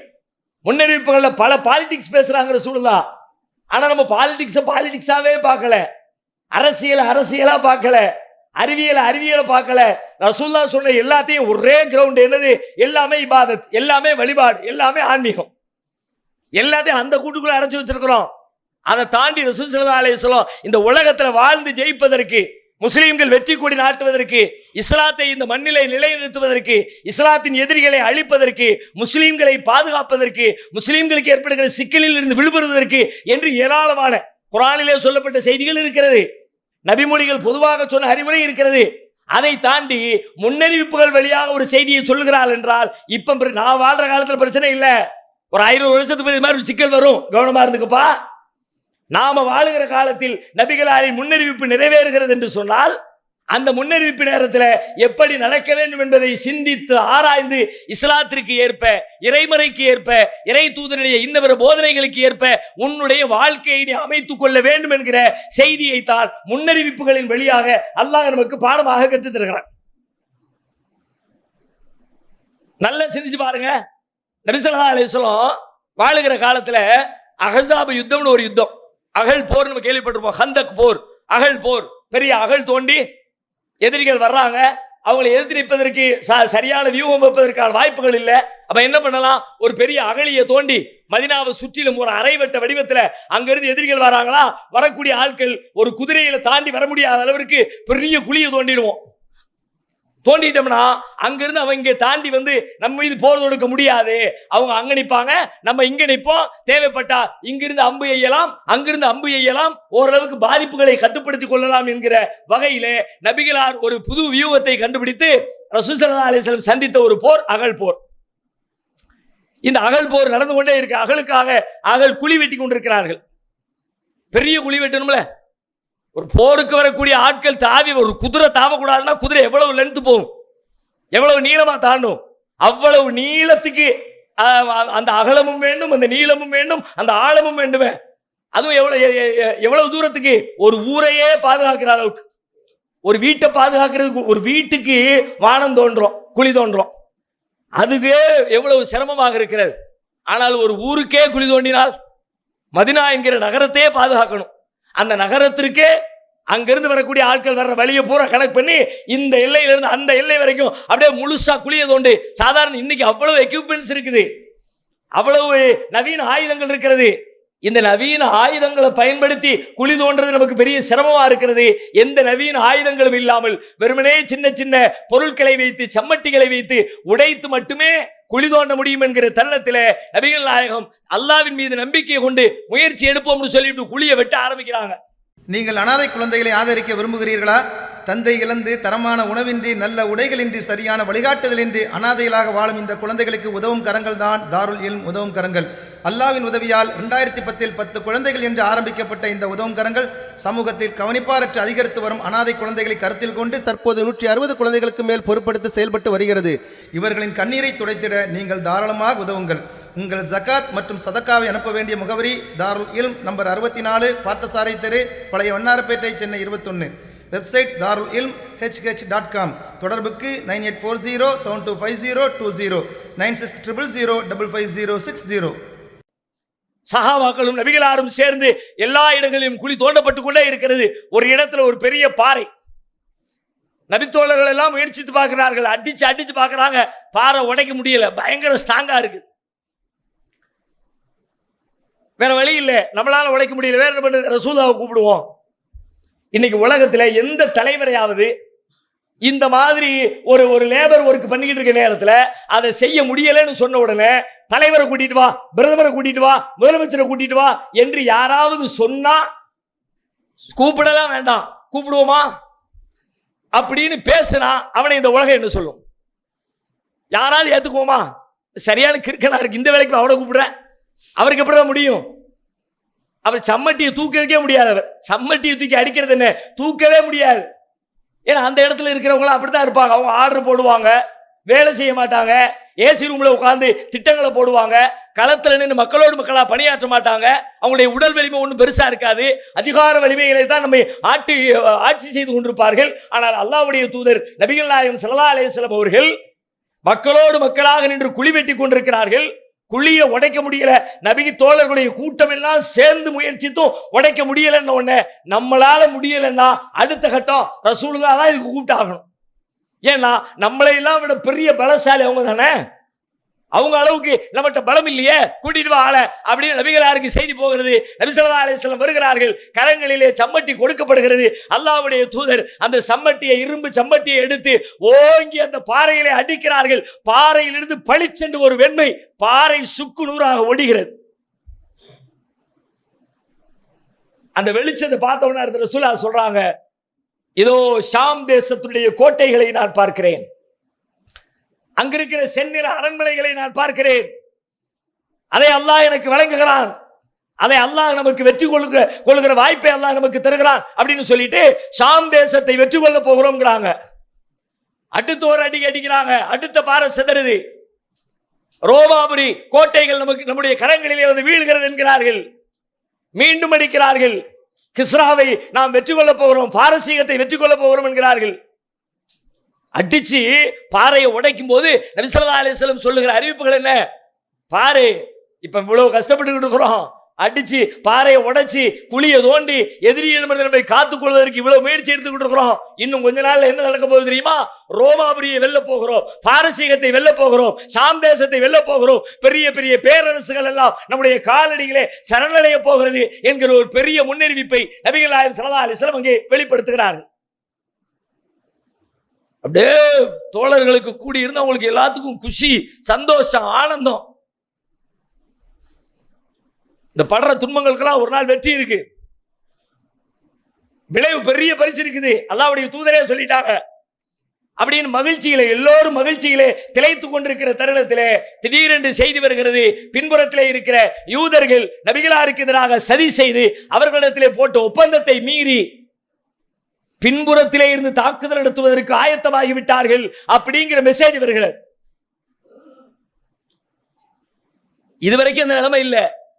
முன்னாடி அடிச்சாச்சு, குழி தோண்டிக்கிட்டு இருக்கிறோம், எதிரி அந்த பக்கம் தான் வருவாங்க, பின்னாடி இருக்க ஆட்கள்லாம் நம்ம ஒப்பந்தம் பண்ணி வச்சிருக்கோம், அதனால பேக் சைடு ரொம்ப சேஃப்டியா இருக்குது, ஃப்ரண்ட் வியூ மட்டும்தான் நம்ம செக்யூரிட்டி பண்ண வேண்டிய தேவை இருக்கு அப்படின்னு இருந்த தோழர்களுக்கு போர் நடந்து கொண்டே இருக்கிறது. திடீரென்று பார்த்தால் பின்பகுதி காலியா இருக்குது. பின்னாடி இருக்கிற யூதர்கள் நபிகளாரிடம் செய்த ஒப்பந்தத்தை மீறி அவர்களும் முஸ்லிம்களை தாக்குவதற்கு படையெடுத்து வந்து விட்டார்கள் என்ற செய்தி கேள்விப்பட்ட உடனே அங்கிருந்த முனாஃபிக்குகள், சந்தர்ப்பவாதிகள், உள்ளத்திலே நோய் இருந்தவர்கள் எல்லாம் ஆடி போயிட்டான்.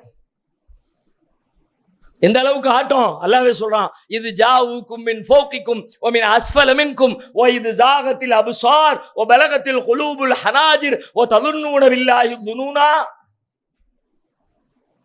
மேல்புறத்திலிருந்தும் கீழ்ப்புறத்திலிருந்தும் எதிரி படைகள் உங்களை சுற்றி விட்டார்கள், சூழ்ந்து கொண்டார் என்ற செய்தி உங்களை வந்து சேர்ந்த பொழுது, அட்டாக் பயங்கரமா இருக்கும் போல இருக்குதுப்பா அப்படிங்கிற ஒரு சூழலை நீங்கள் உணர்ந்த பொழுது, ஓ இது ஜாகத்தில் அபுசார், பார்வைகள் எல்லாம் நிலைகுத்தி, ஓ பலகத்தில் குலூபுல் ஹனாஜிர், உங்களுடைய இதயம் எல்லாம் தொண்டை குழியை அடைத்து, ஓ தலுன்னூன பில்லாஹி துனூனா, அல்லாஹ்வை பற்றி பல்வேறு வகையான எண்ணங்களுக்கு நீங்கள் ஆளாகி நின்ற அந்த தருணத்திலே ஹுனாலி கபுத்துலியல் மூமினூன ஓ ஜுல்சிலு ஜில்சாலன் ஷதீதா, அந்த நேரத்திலே மூமின்கள் கடுமையாக சோதிக்கப்பட்டார்கள், கடுமையாக ஆட்டுவிக்கப்பட்டார்கள். பயங்கரமான நெருக்கடி ஆயிடுச்ச, எப்படி தப்பிக்கிறது அப்படிங்கிற மாதிரி ஒரு நெருக்கடிக்குள்ள மூமின்களை அல்லாஹ் சோதனைக்கு ஆட்படுத்தினான். வைதி யகூலுல் முனாஃபிகூன், அப்பொழுது முனாஃபிக்குகள் சொன்னார்கள், வல்லதீன ஃபீ குலூபிஹிம் மரல், யாருடைய உள்ளத்திலே நோய் இருக்கிறதோ அவர்கள் சொன்னார்கள், மா வஅதன அல்லாஹு வ ரசூலுஹு இல்லா குரூரா, அல்லாஹ்வும் ரசூலும் நம்மளை ஏமாத்திட்டாங்கப்பா. என்ன ஏமாத்திட்டாங்க? கைசர் வரப்போகுது, கிஸ்ரா வரப்போகுது, ஷாம் வரப்போகுது, இங்க இதுக்கே ஒன்றும் வழியை காணோம், மாட்டிக்கிட்டு முடிஞ்சு போச்சு, இந்த போரிலே ஜெயிக்க வாய்ப்பில்லை, நம்ம எங்க ஷாமை வெற்றி கொள்றதுக்கு, எங்க கிஸ்ராவை வெற்றி கொள்றது, எங்க பாரசீகத்தை ரோமாபுரியை வெற்றி கொள்றது? மா வஅதன அல்லாஹு வ ரசூலுஹு இல்லா குரூரா, அல்லாஹ்வும் அவனது தூதரும் ஏமாற்றத்தை தவிர வேறு எதையும் எங்களுக்கு வாக்களிக்கவில்லை அப்படின்னு முனாஃபிக்குகள் பேச ஆரம்பிச்சிட்டாங்க. பொய்ய அவுத்து விட்டானோயா, நம்மளை வேலை வாங்குறதுக்காக, குழி தோன்றதுக்காக, ஆர்வப்படுத்துறதுக்காக, அது கிடைக்க போகுது இது கிடைக்க போகுது அப்படின்னு நம்ம ஏமாத்திட்டாங்க அப்படின்னு முனாஃபிக்குகள் பேச ஆரம்பிச்சிட்டாங்க. ஆரோக்கியமான வாழ்க்கை முறைக்கு புதியதோர் ஆரம்பம். RS organic malt. எங்களிடம் மால்ட் வெரைட்டிகள், ஹெல்த் இன்ஸ்டன்ட் பிரேக்ஃபாஸ்ட், சூப் வெரைட்டிகள், ஹெல்த் சைட் டிஷ் வகைகள், summer special rose milk syrup, நன்னாரி சிரப், ஹேர் கேர் பொருட்கள், ஸ்கின் கேர் பொருட்கள் மற்றும் ஆம்லா குல்கன் ஆகியவை கிடைக்கும். உயர்தரமான சுகாதாரமான முறையில் அன்புடன் கலந்து தயாரிப்பதே எங்களின் தனி சிறப்பு. மேலும் தொடர்புக்கு RS ஆர்கானிக் மால்ட், இலக்கம் 14 கீழ் 77, east Kalmandapam road, Royapuram, Chennai. Cell number 8610034194. அடுத்து எல்லாமே மேலும் அவங்க சொல்றாங்க, வைதிய கூழல் வைது கால தாய்பத்தும் மின்னும் ஜாகலே எஸ்ரிபு. அதோட நிறுத்தல, அவங்க சொல்றாங்களாம் மதீனா வாசிகளை பார்த்து, எஸ்ரிபு வாசிகளே, மதீனாவுக்கு பழைய பேரு எஸ்ரிபு. குர்ஆன்ல அல்லாஹ் அப்படியே சொல்றான், வைது கால தாய்பத்தும் மின்னும் ஜாகலே எஸ்ரிபு. எஸ்ரிபு வாசிகளே, உங்களால் இங்கே தாக்கு பிடிக்க முடியாது, ஃபர்ஜூ, திரும்பிருங்க.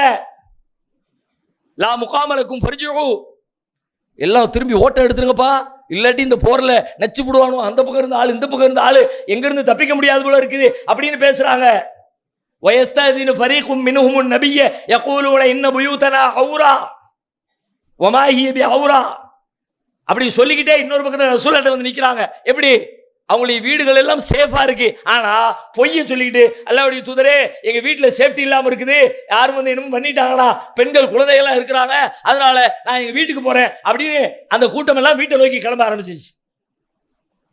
போர்க்களத்துக்கு வந்தவனுவ கூட நின்று போர் செய்வாங்கன்னு பார்த்தா மக்களையும் கலைக்கிறாங்க, மற்றவங்கள நீங்க திரும்பி போயிருங்கிறாங்க, அவங்க ரசூலுல்லாஹ் வந்து நாங்க திரும்பி போறோங்கிறாங்க, எல்லாம் ஓட்டம் எடுக்கிறாங்க. அவர்கள் வெருண்டோடுவதை தவிர வேறு எதையும் விரும்பவில்லை, அப்படி வெருண்டு ஓடிக்கிட்டு இருக்கிறாங்க. இப்ப முனாஃபிக்குகளுடைய நிலைமை என்ன? அல்லாஹ்வும் ரசூலும் ஏமாற்றி விட்டார்கள் அப்படின்னு அவன் புலம்ப ஆரம்பிச்சிட்டான். இதே மூமின்களுடைய நிலைமை அடுத்து அல்லாஹ் பேசுறான். வலம்மார் அல் மூமினூனல் அஹ்ஸாப், அந்த கூட்டு படையினரை மூமின்கள் கண்ட பொழுது, காலு ஹாதா மா வஅதனல்லாஹு வ ரசூலுஹு வ ஸதகல்லாஹு வ ரசூலுஹு வ மா ஜாதஹும் இல்லா ஈமானம் வ தஸ்லீமா. கூட்டு படையினரை, எதிரிகளை அவர்கள் பார்த்த பொழுது மூமின்கள் சொன்னார்கள், இதுதான் அல்லாஹும் அவன் தூதரும் எங்களுக்கு வாக்களித்தது. வ ஸதகல்லாஹு வ ரசூலுஹு, அல்லாஹும் அவன் தூதரும் உண்மையே சொன்னார்கள். வ மா ஜாதஹும் இல்லா ஈமானம் வ தஸ்லீமா, அது அவர்களுக்கு ஈமானையும் அமைதியையும் அதிகப்படுத்தி கொடுத்ததே தவிர, ஈமானையும் கட்டுப்படுத்தலையும் அதிகப்படுத்தியதே தவிர அவர்களை பலகீனப்படுத்தல.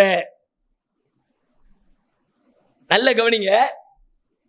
இன்னும் ரசூலா ஒரு செய்தியை சொல்றாங்க, கெட்டவர்களுக்கு அது என்னவா தெரியுது? பொய்யா தெரியுது. நல்லவர்களுக்கு என்னவா தெரியுது? அது ஒரு பெரிய மகிழ்ச்சி. இதுதான் உண்மை, இப்படிதான் ரசூலா சொன்னாங்க, அது நடக்கத்தான் செய்யும் அப்படின்னு. பின்னால் நடக்க இருக்கிற நிகழ்வுகளை குறித்து மூமின்கள் எப்படி நிம்மதி அடைகிறார்கள் அப்படின்னு கேட்டா, நபிகளார் செய்த அந்த முன்னறிவிப்பு அவர்களுக்கு அமைதியை தருகிறது, கவலையை போக்குகிறது.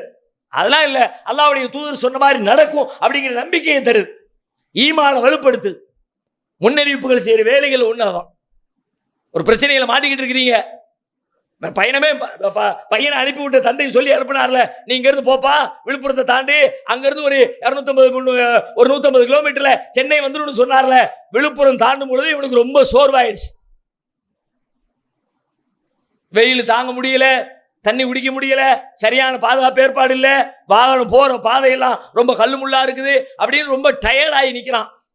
இந்த நேரத்தில் அங்கிருந்து ஒரு 150 கிலோமீட்டர்ல நீ சென்னை அடைந்து விடலாம் என்று தந்தை சொன்ன செய்தி அவனுடைய உள்ளத்தில் இருந்துச்சுன்னா, இவ்வளவு தூரம் டிராவல் பண்ணி வந்துட்டோம், இன்னொரு 150 கிலோமீட்டர் தான், பல்ல கடிச்சுட்டு பொறுத்துக்குவோம், எப்படி நம்ம சென்னைக்கு ரீச் ஆயிடலாம். மனசுல ஒரு தெம்பு வரும்ல, இவ்வளவு தூரம் டிராவல் பண்ணி வந்தாச்சுப்பா, இன்னும் 50 கிலோமீட்டர் தானே, இன்னும் 40 கிலோமீட்டர் தானே, இன்னும் 30 கிலோமீட்டர் தானே. அப்ப நபி ஸல்லல்லாஹு அலைஹி வஸல்லம் முன்னறிவிப்புகள் அந்த மாதிரி நெருக்கடியான கட்டங்கள்ல நம்மை ஆறுதல் படுத்துகிற, நம்மை பலப்படுத்துகிற, நம்மை உறுதிப்படுத்துகிற வேலைகளை செய்யும். ஒவ்வொரு காலத்திலையும் இதை செய்யும். நீங்க என்ன ஸ்டாண்ட் எடுக்கணும் அதை சொல்லித்தரும். ஒரு தடவை மஸ்ஜித் நபவி கட்டுமான பணி நடந்து கொண்டிருக்கிறது. மதீனாவுக்கு வந்த புதுசுல பள்ளிவாசலுக்கு இடம் வாங்கி ரசூலுல்லாஹ் பள்ளி கட்டிக்கிட்டு இருக்கிற பொழுது ஒவ்வொரு நபித்தோழர்களும் தங்களால் ஆன பணிகளை செய்யறாங்க. கல்லை தூக்கிட்டு போறாங்க, மண்ணை வெட்டி போடுறாங்க, சுவர்களை எழுப்புறாங்க. அப்பொழுது ஒரு நபித்தோழர் வருகிறார், அம்மார் ரலியல்லாஹு அன்ஹு, இஸ்லாத்தினுடைய ஆரம்பகால தியாகிகளின் மகன், சுமையா யாசிர் அவர்களுடைய பிள்ளை அம்மார் வாலிபராக இருக்கிறார். அவர் தனது தலைகளிலே சுமையை, கற்களை தூக்கி கொண்டு போகிறார். எப்படிப்பட்ட கற்களை தூக்கிட்டு போறாருன்னு பார்த்தா எல்லாரும் 1 மடங்கு தூக்குனா இவர் 2 மடங்கு தூக்குறார். எல்லாரும் 1 கல்லை தூக்கிட்டு போனா இவர் 2 கல்லை தூக்கிட்டு போறார். ரசூலுல்லாஹ் அவரை பார்த்து சொல்றாங்க, ஏன்பா கொஞ்சம் வெயிட்டை குறைச்சிக்க கூடாதா? ஏன் இவ்வளவு கஷ்டப்பட்டு இவ்வளவு 2 மடங்கு கற்களை தூக்கிட்டு போற அப்படின்னு கேட்கிறாங்க. அப்ப அம்மார் சொல்றாரு, அல்லாஹ்வுடைய தூதரே, நான் அதிகமாக கூலிக்கு ஆசைப்படுறேன், அல்லாஹ்விடத்துல அதிக நன்மைகளை எதிர்பார்க்கிறேன், அதனால தான் நான் அதிகமாக சுமைகளை எடுத்துட்டு போறேன் அப்படிங்கிறார். மேனையெல்லாம் புழுதி படைந்திருக்கிறது, தலையெல்லாம் தூசியா இருக்குது. நபி ஸல்லல்லாஹு அலைஹி வஸல்லம் அவருடைய தலையை தடவி கொடுத்துட்டு தூசியை தட்டி விட்டுட்டு அவருக்கு சொல்றாங்க, இவ்வளவு நல்ல பிள்ளையா, இவ்வளவு இறை நம்பிக்கை உள்ள பிள்ளையா, அல்லாஹ்விடத்துல நல்ல நன்மை எதிர்பார்த்து உழைக்கக்கூடிய பிள்ளையா நீ இருக்கிற, தக்துலுக ஃபிஅத்துல் பாகியா, அம்மாரே உன்னை ஒரு கலக கூட்டம் கொலை செய்யுமப்பா. இந்த செய்தியை பல கட்டங்களில் சொல்லி இருக்கிறாங்க. இப்ப நேரடி அவரை பார்த்தே சொல்றாங்க, தக்துலுக ஃபிஅத்துல் பாகியா, ஒரு வரம்பு மீறிய கூட்டம் உன்னை கொலை பண்ணும், நீ நல்லவன். இன்னொரு தடவை ரசூலுல்லாஹ் சொன்னாங்க, அம்மார் இடத்துல 2 விஷயங்கள் முன்வைக்கப்பட்ட பொழுது, இதை செய்யவா அதை செய்யவா என்கிற 2 கேள்விகள் அவர் முன்னால் வைக்கப்பட்ட பொழுது எப்பொழுதுமே இந்த அம்மார் சரியானதையே தேர்வு செய்வார். ரசூலுல்லாஹ்வால சர்டிபிகேட் கொடுக்கப்பட்ட இந்த அம்மார், நபிகளார் தன்னுடைய கரத்தால் தடவி கொடுத்த அந்த அம்மார், அம்மாரை பார்த்து என்ன சொன்னாங்க, தக்துலுக ஃபிஅத்துல் பாகியா, வரம்பு மீறிய கூட்டம் உன்னை கொலை செய்யும். நபிகளாருடைய மரணத்திற்கு பிறகு அபூபக்கர் காலம், உமருடைய காலம், உஸ்மானுடைய காலம் கடந்து அலி ரலியல்லாஹு அன்ஹுடைய காலத்துல அலி ரலியல்லாஹு அன்ஹு அவர்கள் படை திரட்டி போகிறார்கள். யாருக்கு எதிராக? முஆவியா ரலியல்லாஹு அன்ஹு அவர்களுக்கு எதிராக. 2 பேருக்கு இடையில யுத்தம் நடைபெறுகிறது, சண்டை நடைபெறுகிறது. அந்த சண்டையில அலி ரலியல்லாஹு அன்ஹு சார்பாக யார் பங்கேற்கிறார்? அம்மார் ரலியல்லாஹு அன்ஹு பங்கேற்கிறார். தன்னுடைய பிரதிநிதியாகவே அம்மாரை அனுப்பி வைக்கிறாங்க அலி ரலியல்லாஹு அன்ஹு. ஆனால் அந்த போரில் அம்மார் ரலியல்லாஹு அன்ஹு கொல்லப்படுகிறார்கள். யாரால்? எதிரிப்படை. எதிரிப்படை யார்? முஆவியா ரலியல்லாஹு அன்ஹு. இப்ப நபி ஸல்லல்லாஹு அலைஹி வஸல்லம் சொன்னாங்கல்ல, ஒரு வரம்பு மீறிய கூட்டம் ஒன்று கொலை பண்ணும், வெறும் தகவலா? அவங்க கொல்லப்பட்ட உடனே ஆமாப்பா ரசூலுல்லாஹ் சொன்ன மாதிரியே கொண்டு விட்டாங்கப்பா அப்படின்னு சொல்றதுக்கா? இவர் இயற்கையில மரணமடைய மாட்டாரு, கொலை பண்ணித்தான் இவர் மரணம் அடைவாரு அப்படின்னு ரசூலுல்லாஹ் சொன்னது நடந்துருச்சு பாரு. ரசூலுல்லாஹ் அல்லாஹ்வுடைய தூதர் என்று நம்புவதற்கா இந்த செய்தி? அந்த நம்பிக்கை அதற்குள்ளே இருக்கிறது. நபிகளார் சொன்னதை போலவே இவர் கொல்லப்பட்டார், இயற்கை மரணம் அடையவில்லை. ஆனால் அதைவிட முக்கிய செய்தி என்ன தெரியுமா? அம்மாரை வரம்பு மீறிய கூட்டம் கொல்லும் என்று சொன்னால், இப்பொழுது அலியுடைய காலத்திலே, முஆவியாவுடைய காலத்திலே இந்த முன்னறிவிப்பு நிறைவேறுகிறது. இந்த முன்னறிவிப்பு நிறைவேறுகிற தருணத்திலே அம்மாரை யார் கொல்லுகிறார்களோ, கொலை செய்கிறவர்கள், வரம்பு மீறியவர்கள். அப்படியானால் நான் யார் பக்கம் ஆதரிப்பது, யார் பக்கம் நிற்பது? நமது தாருஸ்ஸலாம் வாழ்வியல் பயிற்சி மையத்தில் இஸ்லாத்தை கற்க வருவோருக்கு உணவு, தங்குமிடம், ஹத்னா, அபிடவிட் மற்றும் பெயர் மாற்றம் உள்ளிட்ட அனைத்தையும் செய்து கொடுக்க நபர் ஒருவருக்கு ரூபாய் 15,000 செலவாகிறது. இறையருளால் அதற்குரிய வாய்ப்பும் வசதியும் பெற்றவர்கள் ஒருவருக்கோ இருவருக்கோ தம்மால் இயன்றவருக்கு பொறுப்பேற்று இப்பணியில் தம்மையும் இணைத்துக் கொள்ளுமாறு அன்போடு கேட்டுக்கொள்கிறோம். இம்மையின் மூலம் மறுமையை வெல்லும் மகத்தான பணிகள் தொடர உங்கள் துஆக்களை கேட்கிறோம். சிந்தனை, செயல், பொருளாதாரம் உள்ளிட்ட அனைத்து வித ஒத்துழைப்பையும் உங்களிடம் எதிர்பார்க்கிறோம். உங்களுடைய ஜகாத் மற்றும் நன்கொடைகளை கீழ்கண்ட வங்கிக் கணக்கில் அனுப்பவும். முஆவியாவை ஆதரிப்பதா அலியை ஆதரிப்பதா என்று கேள்வி எழுப்பினால் சந்தேகத்திற்கே இடமில்லாமல் அலியைத்தான் ஆதரிக்கணும். என் ஸ்டாண்ட் அலி ரலியல்லாஹு அன்ஹு பக்கம் தான், நான் அவங்களுக்கு ஆதரவுத்தான். இப்ப ஏன் ரசூலுல்லாஹ் சொன்னாங்க வரம்பு மீறின கூட்டம் அம்மாரை கொலை செய்யும்னு? அப்ப கொலை செஞ்சவங்க வரம்பு மீறினவங்க, அதற்காக படை நடத்தி போன அம்மாரு அந்த கூட்டம் வரம்புக்கு உட்பட்ட கூட்டம். இப்ப ரசூலுல்லாஹ்வுடைய இந்த முன்னறிவிப்பு நமக்கு சொல்லுகிற செய்தி என்ன? என்ன ஸ்டாண்ட் எடுக்கணும்? இந்த பிரச்சனை ஆயிட்டு சமுதாயத்தில் ஒரு சிக்கல் வந்துருச்சு, இப்படி ஒரு சிக்கல் வரும்பா. அப்படி வரும் பொழுது அம்மார் எந்த பக்கம் இருக்காரோ நீங்க அந்த பக்கம், அப்படிதான் அர்த்தம். அம்மார் எந்த பக்கம் நிக்கிறாரோ நீங்க அந்த பக்கம் நின்னா சரியான பக்கம் நிக்கிறீங்க. ஆனா இன்னைக்கு வரைக்கும் இவ்வளவு தெளிவாக சொல்லப்பட்ட செய்திகளை கூட நம்முடைய ஆலிம்கள்ல சில பேர்ட்ட போய் கேட்டா நாம என்ன சொல்றது? முஆவியாவும் சஹாபி, அல்லாஹ்வுடைய தூதருடைய நண்பர்கள், இந்த பக்கமும் சஹாபாக்கள் அந்த பக்கமும் சஹாபாக்கள், யாரை பத்தி எதுவும் சொல்ல வேண்டாம். அப்புறம் ரசூலுல்லாஹ் அப்படி சொன்னாங்க? வெறுமனே நான் அல்லாஹ்வுடைய தூதர் நம்பருக்கு சொல்ல இல்லையே. அதை தாண்டி நபிகளார் சொன்ன செய்தியுடைய சாராம்சம் என்ன? எது சரி எது அந்த காலத்து பாலிடிக்ஸை பேசுறாங்க. தன்னுடைய மரணத்துக்கு பிறகு இந்த நிர்வாகம், அரசு நிர்வாகம் வரும், அதுல பெரிய சிக்கல் வரும், சண்டை சச்சரவுகள் வரும். அந்த சண்டை சச்சரவுகள்ல நீங்க யார் பக்கம் நிக்கணும்னு அன்றைய காலத்து இஸ்லாமிய அரசின் சார்பு நிலை எந்த பக்கத்தில் இருக்க வேண்டும் என்பதை குறித்து நபிகளார் பாடம் நடத்துகிறார்கள். அப்படித்தானே புரிஞ்சுக்கணும். இப்படித்தான் அண்ணலம் பெருமகனார் ஸல்லல்லாஹு அலைஹி வஸல்லம் அவர்கள் கற்றுத் தந்திருக்கிற இனிமேல் உலகத்திலே கியாமத் நாள் வருவதற்கு முன்பாக என்னவெல்லாம் நடக்கும் என்று சொன்னார்களோ அவைகள் அனைத்திலேயும் நமக்கு ஏதேனும் ஒரு வகையிலே பாடமோ படிப்பினையோ நாம் என்ன செய்ய வேண்டும், எதை தேர்ந்தெடுக்க வேண்டும் என்கிற போதனைகளையோ கலந்துதான் நபிகள் நாயகம் ஸல்லல்லாஹு அலைஹி வஸல்லம் முன்னறிவிப்புகளை நமக்கு சொல்லிட்டு போயிருக்கிறாங்க. ரசூலுல்லாஹ் சொல்றாங்க. அப்படி என்ன முன்னறிவிப்புகளை செஞ்சாங்க? நிறைய செஞ்சிருக்கிறாங்க. எல்லாவற்றையும் பார்க்க நினைத்தால் இந்த மாசம் அதுக்கே முடிஞ்சிடும். அதனால சிலதை பார்த்து விட்டு நம்ம அடுத்த செய்திக்கு போயிடலாம். நபி ஸல்லல்லாஹு அலைஹி வஸல்லம் சொல்றாங்க, ஏத்தி அலன்னாசி ஜமான், ஒரு காலம் வரும், லா யுபாலில் மருமா அகத மின்ஹு அமினல் ஹலாலி அம்மினல் ஹராம்.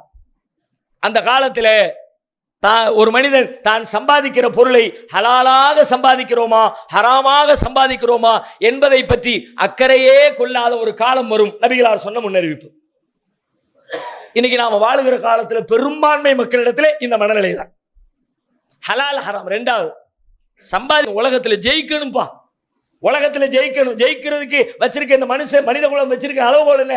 நிறைய சம்பாதிச்சிரு நீ ஜெயிச்சிடலாம், நிறைய பணம் காசு சேர்த்து நீ ஜெயிச்சிடலாம், என்ன வேணாலும் பண்ணு, எப்படி வேணாலும் பண்ணு, நீ பெரிய ஆளாய் கோடி கோடியா சேர்த்துன்னு வச்சுக்க, நீ என்ன அநியாயம் பண்ணாலும் தரலாம், அதை பத்தி கவலையே இல்லை, உலகம் பின்னாடி வரும். அப்ப அப்படியான மனிதர்கள் நம்மை சுற்றி பெருகிக் கொண்டே போகிற பொழுது ஏமாத்துறாங்க, கடன் வாங்குறாங்க, கொடுக்க மாட்டேங்கிறாங்க, கடன் வாங்குகிற பொழுதே திரும்ப கொடுக்க கூடாது அப்படிங்கிற நினைப்போடே வந்து அழுகுறான். வீட்டில் ரொம்ப கஷ்டமா இருக்குது, 10 நாளில் கொடுத்துருவேன், கொடுக்கும்போதே உள்ளத்துக்குள்ள ஓடுது. 10 நாள்லையா? 10 நாளில் கொடுத்துருவேன். கண்ணு கெஞ்சுது, கண்ணில் கண்ணீர் வருது, முகம் ரொம்ப பால் வடிகிற முகமாக இருக்குது, கை அப்படியே பிச்சை எடுக்கிற மாதிரி, அப்படியெல்லாம் உடம்பு பாடி லாங்குவேஜ் எல்லாம் கரெக்டாக இருக்குது. ஆனால் மனசு வாங்கின கடன் வாங்கின அவ்வளோதான், பட்ட நாமம் தான். அதுக்கப்புறம் எப்போ 10 நாளில் தந்துடுறேன், நீ தந்துடுறேங்க, இன்னொரு 10 நாள் டைம் கொடுங்க, 20 நாள் ஆயிடுச்சு, இன்னும் தந்துடுறேன், இன்னும் தந்துடுறேன், 10 நாள் டைம் கொடுத்துக்கிட்டே. ஓகே, 4 தடவை கேட்டி 5 தந்துடுறேங்க, நான் என்ன தரமாட்டேன்னா சொன்னேன், தந்துடுறேன். நீ 10 நாளில் தந்துடுவேன்னு சொன்னடா, தரமாட்டேன்னா சொன்னேன் எப்போ? 2 மாதத்துக்கு பிறகு. நான் என்ன தரமாட்டேன்னா சொன்னேன், அதுக்கு பிறகு திரும்ப கேட்கும்போது எனக்கு ஊரை விட்டா ஓடி போயிட்டேன், என்ன இப்படி கேட்குறியா? அதுக்கப்புறம் இப்படியெல்லாம் திரும்ப திரும்ப கேட்டுக்கிட்டு இருந்தீங்கன்னா நல்லா இருக்காதுங்க. என்னப்பா என்ன பண்ணுமோ பார்த்துக்கோமா. நீங்கள் வீட்டுக்கு வந்து என்ன கேட்குறியா? கடையில் வச்சு வாங்கினது கடையோட முடிச்சுக்கணும், வீட்டுக்கு எப்படி வரலாம்? நீ தர்றியா இல்லாட்டி நீ என்ன பண்ணும்போது பார்த்துக்க. இப்போ இது என்ன மனநிலை? எனக்கு பொருள் வேணும், பணம் வந்துருச்சு, முடிஞ்சு போச்சு, அது அவனுடைய பணம்ல, ஹலால் இல்லையே, அடுத்தவன் பண்ண நமக்கு ஹராம்ல, அல்லாஹ் நம்ம கேள்வி கேட்பானே, எந்த உறுத்தலும் இல்லையே. வட்டி வாங்குவதிலே உறுத்தல் இல்லை, வரதட்சணை வாங்குவதில் உறுத்தல் இல்லை, லஞ்சம் வாங்குவதில் உறுத்தல் இல்லை, ஊழல் செய்வதில் உறுத்தல் இல்லை, பொய் பேசி சம்பாதிப்பதில் உறுத்தல் இல்லை, ஹராமான வழிகள் என்ன உண்டோ ஹராமான பொருளை விற்பனை செய்து சம்பாதிப்பதிலே உறுத்தல் இல்லை, மதுபானத்தை விற்பனை செய்து பொருளீட்டுவதிலே உறுத்தல் இல்லை, சினிமா கொட்டகைகள் நடத்தி அதன் வழியாக சம்பாதிப்பதில் உறுத்தல் இல்லை. எத்தனை இன்னும் சொல்ல போனா மதுபான பிடியில இன்றைக்கு முஸ்லிம் சமுதாயம் முதலிடத்திலே இருக்கிறது, போதைப் பொருள் பயன்படுத்துவதில். காவல்துறை அதிகாரிகள், உயர் அதிகாரிகள் முஸ்லிம் அமைப்புகளை அழைத்து, நீங்க உங்க மக்கள் மத்தியில் கொஞ்சம் கூட்டம் போடுங்க, கொஞ்சம் கன்வின்ஸ் பண்ணுங்க, பேசுங்க. யார அழைச்சி? இந்த நாட்டில் எவ்வளவு பேர் இருக்கிறாங்க, எல்லாரும் தப்பு இருக்குது, எல்லாருமே ஹலால் ஹராம் பேணல. ஆனா அந்த போதைப் பொருளை விற்பனை பண்ற ஆட்கள் விஷயத்துல நம்மை அழைத்து உங்க மக்கள் மத்தியில் நீங்க பிரச்சாரம் பண்ணுங்க, உங்களுக்கு தேவையான வசதிகளை நாங்க செஞ்சு தரோம் அப்படின்னு சொல்லப்படுதுன்னா என்ன காரணம்? போதைப் பொருளை இறக்குமதி செய்வதிலிருந்து அதை விற்பனை செய்வதில் வரைக்கும் எல்லா இடங்களையும் எத்தனை பெரிய சீரழிவு, எத்தனை குடும்ப நாசமா போய், எத்தனை வாலிபர்கள் நாசமா போய், தனித்தனியா வந்து கெஞ்சி கூத்தாடுறான், என் பிள்ளை எப்படியாவது காப்பாத்திருங்க, பைத்தியம் முடிச்ச மாதிரி இருக்கிறான், சாமான தூக்கி போட்டு அடிக்கிறான், அவனை எப்படி கண்ட்ரோல் பண்ணுறதுன்னு தெரியல. நானும் 2 வருஷமா அவன் கேட்கிற பணத்தை எல்லாம் கொடுத்து பார்த்தேன், ஆனா இப்ப ரொம்ப முத்தி போச்சு, கண்ட்ரோல் பண்ணவே முடியல. ஒவ்வொரு நாளும் சமுதாய அமைப்புகளை அல்லது மருத்துவர்களை, மனநல வைத்தியர்களை சந்தித்து முறையிடுகிறவர்கள் எண்ணிக்கை இந்த சமுதாயத்தில் அதிகரிச்சுக்கிட்டே இருக்குன்னா, பயன்படுத்துறவன் ஒரு வகை என்று சொன்னால் அதை பயன்படுத்த கொடுக்கிறவன் எந்த வகை? எத்தனை குடும்ப நாசமா போகுது, எத்தனை தலைமுறை வீணா போகுது. எதை பத்தி எனக்கு கவலை இல்லை, எனக்கு பணம் வந்தா போகுதுன்னு நினைக்கிறான்னா. இப்ப ரசூலுல்லாஹ் சொல்கிற செய்திக்கு என்ன அர்த்தம்? உலகம் அப்படிதான் இருக்கும்பா, நீ ஏமாந்துடாத. எல்லாரும் அப்படித்தான் செய்யறாங்க, நம்ம மட்டும் மாத்தினா முடியுமா? அப்படியெல்லாம் பேசாத. ஆனா இன்னைக்கு நம்ம அப்படித்தான் பேசுறோம். போய் பேசாம வியாபாரம் பண்ணுங்க, அது எப்படிங்க இந்த காலத்தில் அதெல்லாம் முடியுமாங்க? பிறகு ரசூலுல்லாஹ் சொன்ன அந்த முன்னறிவிப்புக்கு என்ன அர்த்தம்? அப்படிதான் காலம் இருக்கும், உன்னை சுத்தி மனிதர்கள் அப்படிதான் இருப்பாங்க, ஊர் உலகம் எல்லாம் அப்படிதான் ஏமாத்தும். ஆனா நீ ஏமாத்தாத, நீ ஃப்ராட் பண்ணாத, நீ மோசடி பண்ணாத, நீ லஞ்சம் வாங்காத, நீ போதைப் பொருள் விற்பனை பண்ணாத, நீ ஹராமான வழியில சம்பாதிக்காத. உனக்கு சிரமம் தான், உனக்கு கஷ்டம் தான், வேற வழி இல்லை. ஆனாலும் நீ அல்லாஹ்வுக்காக பொறுத்துக்க, கொஞ்ச கால வாழ்க்கை, அல்லாஹ்விடத்துல பெரிய சுவனத்தை பெறுவாய் என்று நம்மை பலப்படுத்துவதற்காக அல்லாஹ்வுடைய தூதர் சொன்ன செய்திகள் இவை. இப்படி ஏராளமான முன்னறிவிப்புகளை அண்ணல் பெருமகனார் ஸல்லல்லாஹு அலைஹி வஸல்லம் அவர்கள் நமக்கு சொல்லி இருக்கிறார்கள். அதிலே படிப்பினை பெறத்தக்க இன்னும் சில செய்திகளை இன்ஷா அல்லாஹ் வரும் நாட்களில் தொடர்ந்து நாம் பார்க்கலாம். வாஹிர் தஅவானா அல்ஹம்துலில்லாஹி ரப்பில் ஆலமீன். அஸ்ஸலாமு அலைக்கும் வரஹ்மத்துல்லாஹ்.